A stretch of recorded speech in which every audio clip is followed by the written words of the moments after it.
Last Jedi novelization was leaked a few days ago after someone on Twitter actually was able to obtain a copy of it at a bookstore. And as usually is the case, the novelization goes more in depth in certain areas than from what we see in the movie. So without further ado, here are 40 fun but random facts from the novel. The novel actually starts off with Luke having a dream sequence where he's living a normal and boring life back on Tatooine with Kami, the girl he always had a crush on. According to Hux, he would rather get rid of any old Imperial straight away, as they had their use in the past, but the First Order has now outgrown them. While Rey is training with Luke on Ahch-To, Chewie is fixing ill-advised modifications made to the Falcon by Unkar Plot. It's revealed that Kylo actually used the Force to protect himself from Chewie's Bowcaster bolt on Starkiller Base, otherwise the blow would have been fatal. After The Force Awakens and The Last Jedi, C-3PO has to reactivate his droid spy network. Luke apparently abandoned his whole life, including Leia, when Kylo turned and burned his Jedi Temple. Understandably, Leia was not happy with Luke's decision and was unable to reach him after he cut himself off from the Force. Kylo as a child often played with Han Solo's golden dice, or showed it around in adoration of his father. As well, he would break stuff around the house with the Force while growing up, which would have Leia and Han worried behind closed doors, and Kylo not liking that. Kylo does not fire on Leia during the assault on the Raddus because he feels she is not angry at him. As well, Kylo would have frozen the missile coming at Leia had he not been surprised in the moment.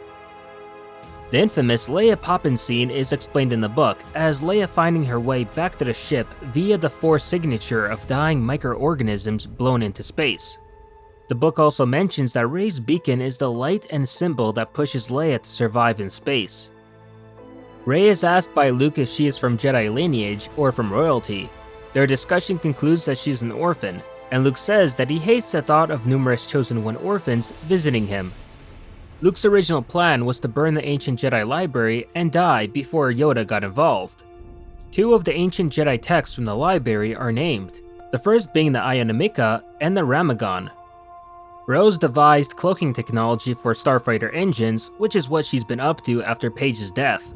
It's also revealed that she had to trade in her beloved starfighter pilot suit for a ground personnel uniform. Snoke only kept Hux around because he needed him for the tech side of things, while Hux is obsessed with the idea of a dozen or 100 Starkiller bases being created after his victory over the Resistance. The New Republic systems, despite the destruction Hosnian Prime, are protecting themselves from the First Order invasion rather than surrendering. Maz's comment about the Codebreaker is not implicated to be anything sexual in the book, rather more so that she and him underwent a lot of heists together back in their day. When the caretakers on Ahch-To ask Luke who his new visitor is, he tells them that Rey is his niece.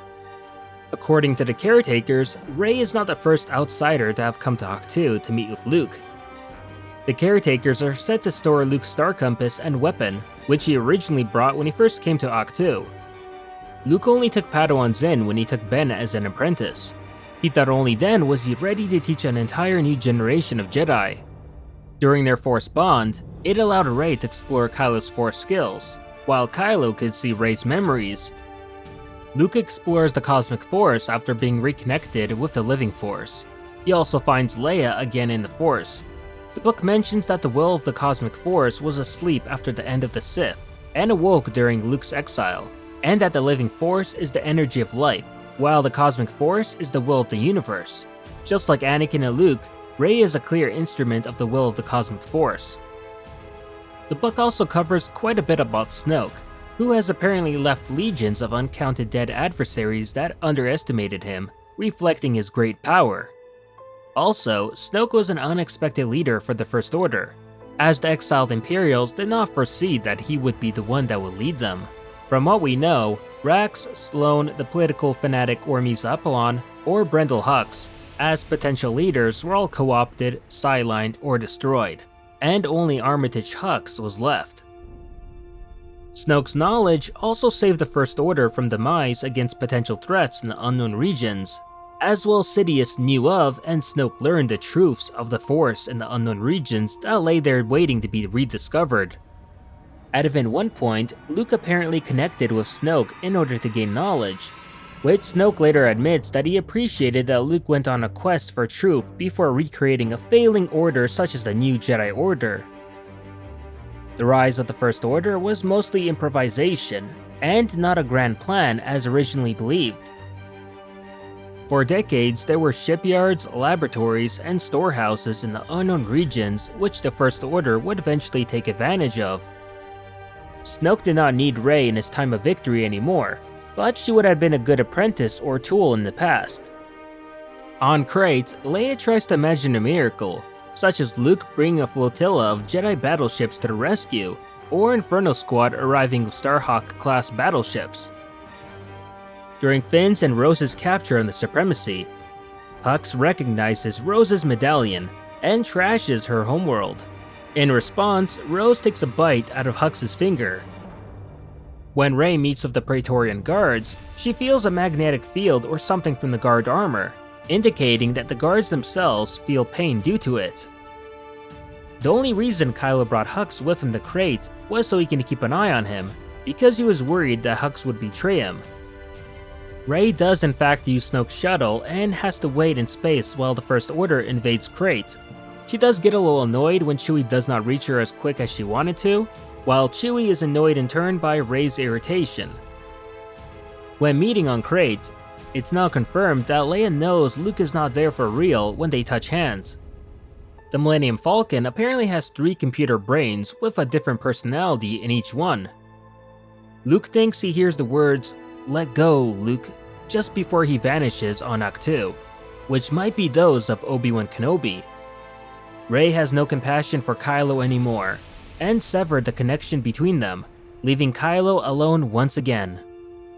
When escaping from Crate on the Falcon, Leia tells Chewbacca about Luke and they hug and talk quite a bit. But those are only some of the most important facts that I took away from the overall leaks of The Last Jedi novelization. And it's crazy to see just how much the novel exactly reveals, which really would have helped the film itself a little bit more had it been there. And I'm sure a lot of the facts within this video will without a doubt create a lot of discussions, as there's quite a lot of deep lore stuff packed in there. But that'll do it for this video. Hopefully you enjoyed it, and if so, drop a like to support the channel. Also, if you're looking for more Star Wars content, I'd recommend subscribing and hitting that bell notification so you can be notified whenever a new video is posted. As always, I'll see you on the next one.